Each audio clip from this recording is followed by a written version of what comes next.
Subscribe to my channel for more stories. Now, let's begin this one. The sunlight streamed through the tall windows of the university hall, making the gold tassels on my graduation cap sparkle. My heart pounded in rhythm with the steady hum of the crowd. This was supposed to be the proudest day of my life. Years of sleepless nights, relentless study sessions, and sacrifices all leading up to this moment. But as I scanned the audience, my smile froze. Where my parents should have been sitting, the seats were empty. I swallowed hard, telling myself maybe they were just late. But when my name was called and the applause filled the hall, I caught sight of them, standing by the exit, arms crossed, faces carved in stone, and then they turned around and walked out. I clutched my diploma so tightly, my knuckles whitened. The walk back to my seat felt like miles. The cheers of strangers echoing while the people who were supposed to love me most had just disowned me in front of everyone. When the ceremony ended, I found them in the parking lot. My father's voice was cold. "You're not part of this family anymore, Daniel. We can't be associated with someone like you." That's when something inside me snapped. I had kept their secret for years. The truth that could shatter the perfect image they paraded in front of neighbors and friends. But now, they'd given me no reason to protect them anymore, so I took a deep breath and said loud enough for everyone nearby to hear. "Do you want to tell them about the brother you've been hiding for 20 years, or should I?" My father's eyes went wide. My mother's hand flew to her mouth. The whispers started immediately, and in that moment, I realized they might have taken my place in their family, but I had taken away the lie they'd lived behind for decades. My father's jaw tightened, but I could see it, the flicker of panic in his eyes. "Daniel, this isn't the place," he hissed through clenched teeth. "Oh, I think it's exactly the place," I shot back. "After all, you were perfectly fine humiliating me in front of half the university." A couple of families nearby slowed their walk to the parking lot, curiosity written all over their faces. My mother stepped forward, her voice trembling. "Stop, you don't understand what you're doing." I laughed bitterly. "No, I understand perfectly. You've kept him locked away in some rundown apartment across town for decades because he didn't fit your perfect little image. My brother, your own flesh and blood, treated like a shameful secret." The murmurs grew louder. I could feel the heat of their stares. "You think your neighbors won't find out?" I continued. "You think the people from church won't start asking questions when they hear how you abandoned your own son?" My father reached out and gripped my arm hard, his nails digging into my skin. "You're making a mistake," he growled. I pulled away. No. The mistake was thinking I'd keep quiet forever. For the first time in my life, I saw fear overpower his anger. And deep down, I knew this was only the beginning. The air between us was thick, charged with years of unspoken resentment. My father glanced around, clearly aware of how many people were now watching. "Daniel," he said through gritted teeth, "this isn't your story to tell." I stepped closer, my voice low but steady.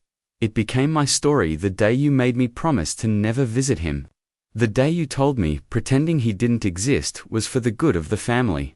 My mother's eyes brimmed with tears, but whether they were for me or for herself, I couldn't tell. "You have no idea what you're getting yourself into," she whispered. I shook my head. "No, I know exactly what I'm doing. And if you think this ends here, you're wrong. I've already spoken to him. He's ready to tell the world what you did." Gasps rippled through the small crowd that had gathered. Someone even pulled out their phone, recording. My father's face drained of color. "You talked to him?" "Yes," I said, "and I invited him to dinner tonight. But I didn't tell you where." A long, tense silence fell between us. Then I leaned in, close enough for only them to hear. "Better be ready for the knock on your door." Without another word, I walked away, diploma in hand, leaving them standing in the parking lot pale, shaken and cornered by the truth they'd buried for decades. That evening, I arrived early at the modest restaurant, my heart pounding but my resolve. The place was quiet, a sharp contrast to the storm brewing inside me. Moments later, he walked in, the brother I'd never met, the man they pretended didn't exist. His eyes held the same mixture of hope and hurt I recognized all too well. We sat across from each other, the silence between us speaking louder than words. "I never thought I'd get this chance," he said quietly. "Neither did I admitted. But I couldn't stay silent any longer. As we talked, he revealed the truth I had only suspected: how my parents had pressured him to disappear, to erase all ties. How they'd spun lies to keep us apart. When the waiter brought the check, I pulled out the envelope, the collection of letters, old photos, and messages proving their betrayal. "This is what they wanted to hide," I said, voice steady. "But now, everyone will know." Later that night, I posted the story online, with photos and documents. Within hours, messages flooded in support, disbelief, and, most importantly, truth finally breaking free. My parents' world was unraveling, but for the first time, I felt the weight lift. This was no longer just my story. It was our story, and it was finally being told. The next morning, my phone buzzed non-stop. Messages from classmates, teachers, even strangers who had seen the post. Everyone was talking about what had happened. The secret I had finally exposed, but the biggest shock came that afternoon. A local news crew showed up at my apartment. They wanted to interview me, to hear the story firsthand. Standing in front of the camera, I told them everything: how I had been cast out, how my parents' lies nearly broke me, and how I found the strength to fight back with the truth. The story went viral overnight. Social media exploded with support, but also anger aimed at my parents. Within days, I heard from people I never expected: old family friends, distant relatives, even neighbors, all confirming the same story of betrayal and deceit. But amidst the chaos, one message stood out. It was from my father. He wanted to meet. He wanted to explain. I wasn't sure if I was ready. But I knew one thing: this was my chance to face the man who disowned me, and decide once and for all what kind of family we could be. A few days later, we met at a quiet cafe downtown. My father looked older, worn down by guilt and regret. His eyes avoided mine at first, but then he spoke with a shaky voice. "Blake, I was wrong. I let pride and anger blind me. I didn't want to see the truth until you made me." I listened carefully, feeling a mix of anger and relief. Part of me wanted to lash out, but another part just wanted closure. "I wasn't just disowning you," he admitted. "I was trying to protect myself from my own mistakes, from the lies that swallowed our family whole." We talked for hours. About the past, the betrayals, and the long road ahead. It wasn't an easy conversation. Forgiveness wouldn't come overnight. But for the first time in years, I saw a flicker of hope. Maybe this broken family could heal. As I left the cafe, I realized something important. Sometimes, the hardest battles aren't with others, but within ourselves, and sometimes, the greatest strength lies in choosing to rebuild, no matter how shattered everything seems. Over the next few months, things didn't magically fix themselves, but they changed. David started therapy. Confronting the parts of himself he had long ignored, he apologized not just to me, but to others he had hurt along the way. Lisa was gone, erased from our lives like a bad dream, and Michael faded into the background, forced to face consequences for his betrayal. I focused on my college, determined to build a future on my own terms. Every step forward felt like reclaiming a piece of myself that had been lost.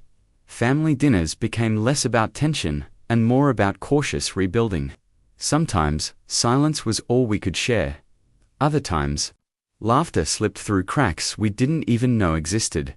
I learned that forgiveness doesn't erase the past, but it frees you to move beyond it. And while my parents had once disowned me in the most public and painful way, I realized I had the power all along to define who I was, regardless of their approval, because sometimes, the family we need to belong to is the one we create for ourselves. The months following graduation were the hardest and most transformative of my life. The public revelation of family secrets was just the beginning. What came after would truly test my strength and reshape everything I thought I knew about family, loyalty, and forgiveness. David, my adoptive father, was a shadow of the man He had been the confident businessman with his polished suits and commanding presence was gone, replaced by someone who looked lost, vulnerable, and broken. He showed up at my apartment weeks after graduation, his eyes red from sleepless nights and regret. "I need to talk," he said quietly, the pride and anger stripped from his voice. We sat together on my tiny patio, the late afternoon sun casting long shadows around us. For a while, neither of us spoke. The silence was heavy, but needed. Finally, David broke the stillness. "You were right to expose me," he said, his voice barely above a whisper. "I wish I had protected you, been the father you deserved. Instead of the coward I was." For the first time, I saw genuine tears stream down his face, not the tears of self-pity, but of deep remorse and self-awareness. "Can I forgive you?" he asked. In that moment, I thought about Catherine, my real mother figure, her endless kindness, her belief in love, even when it was hard. I thought about how much anger I'd carried, and how it had only trapped me in a cycle of pain. Forgiveness wasn't about him. It was about freeing myself. "Yes," I replied simply. That forgiveness was the first step of healing. It didn't erase the years of neglect, betrayal, and heartbreak, but it gave us both permission to start anew. David began therapy, confronting the toxic parts of himself and the mistakes that had nearly destroyed us both. It was a slow, painful process, but he was committed. Lisa and Michael disappeared from our lives, facing their own consequences as the truth spread through the community and business circles. The house where I grew up, once filled with cold silence and secrets, became quieter but also safer. Dove into college life with fierce determination, channeling every ounce of pain and disappointment into my studies. Every achievement was a quiet victory against the past, a reminder that I was more than the family drama that had tried to define me. Our relationship with David wasn't perfect, far from it. There were awkward silences, moments of frustration, and memories that wouldn't just disappear. But for the first time, there was honesty. Real conversations about feelings, regrets, and hopes. We started having dinner once a month. Sometimes others joined us. Sometimes it was just the two of us. Those dinners were small steps toward something better, not a perfect family, but a real one. Looking back, I realized that the worst moments of my life taught me the most important lessons. Truth has power. Even when it's hard and messy, exposing lies and secrets frees you from their grip. It's terrifying to shine a light on darkness, but it's the only way to start healing. Forgiveness is freedom. Forgiving those who hurt you isn't about excusing their behavior. It's about refusing to let their pain control your life. It's a gift you give yourself, a way to break chains that bind you to the past. Family is what you make it. Blood isn't the only bond that defines family. Love, respect, honesty, and support are what truly build a foundation. Sometimes, you have to walk away from those who don't offer those things and create your own version of family. You are more than your past. No matter how much you've been hurt, rejected, or abandoned, you have the power to choose your own path. Your worth isn't determined by others' actions or approval.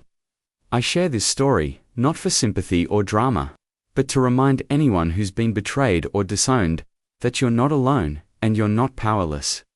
The most painful endings can lead to the strongest beginnings. The scars we carry can become the foundation for growth, strength, and resilience. Today, I live a life I'm proud of, surrounded by friends who love me, pursuing a career I'm passionate about, and building a future on my own terms. If my story has touched you, please subscribe for more stories about overcoming adversity, uncovering truth, and finding hope in the darkest times. Remember, the truth always wins, and love is always stronger than revenge.